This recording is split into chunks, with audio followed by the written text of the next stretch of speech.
your thoughts on that?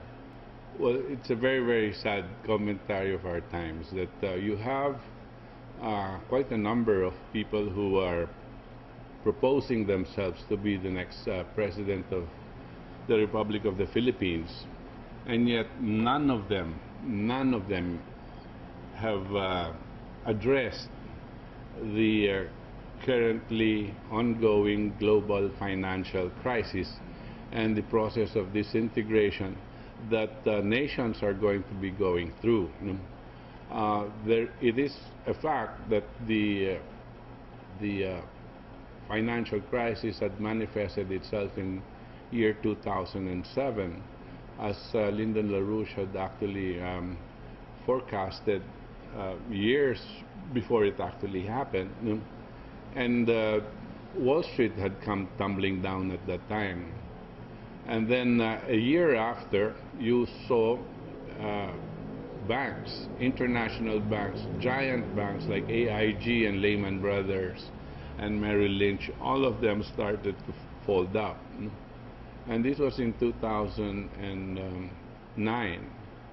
And then afterwards, now in 2010, as again forecasted accurately, the sovereign defaults, which means nations start to collapse in terms of capability to repay debt, has actually happened. And we saw that when Dubai reneged on its debt, and of course Greece, and of course later on we will be hearing announcements about Spain, Portugal, Italy, and Ireland, and many other countries starting to fall in Europe.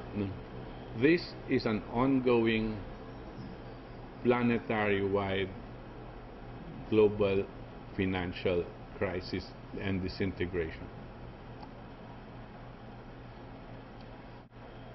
None of these would-be presidents have addressed this. None, of course, of the vice presidents addressing this. None of the senatorial candidates are addressing this. None of the lower house congressional candidates are addressing this. I have yet to hear, of course, from the local governments. But it's very sad for a country like ours of 95 million people, supposedly of high level of literacy, understanding what is going on in the whole world.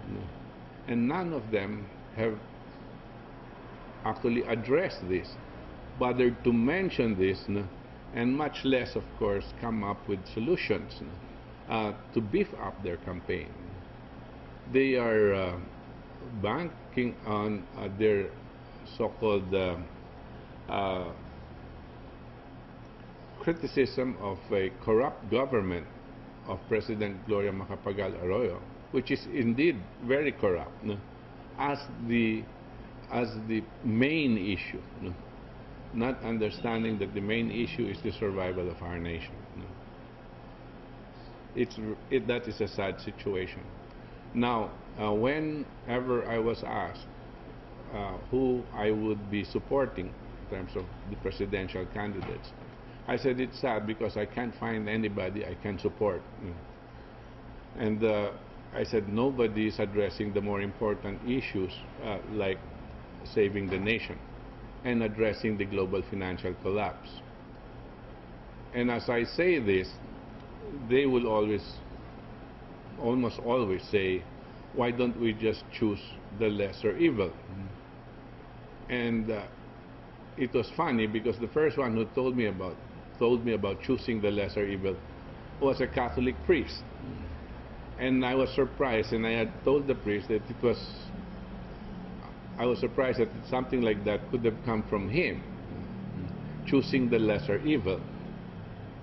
My idea was, I was telling him, if it is evil, whether it is lesser or more, it is still evil. Aren't we supposed to choose good from evil?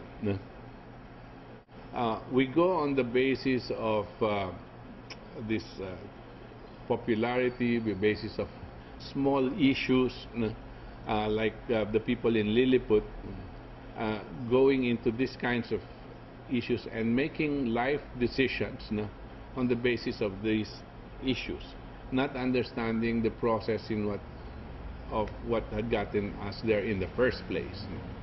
We should not use May 10 as a point where it was a be-all or end-all, or a point for our decision as to what to do.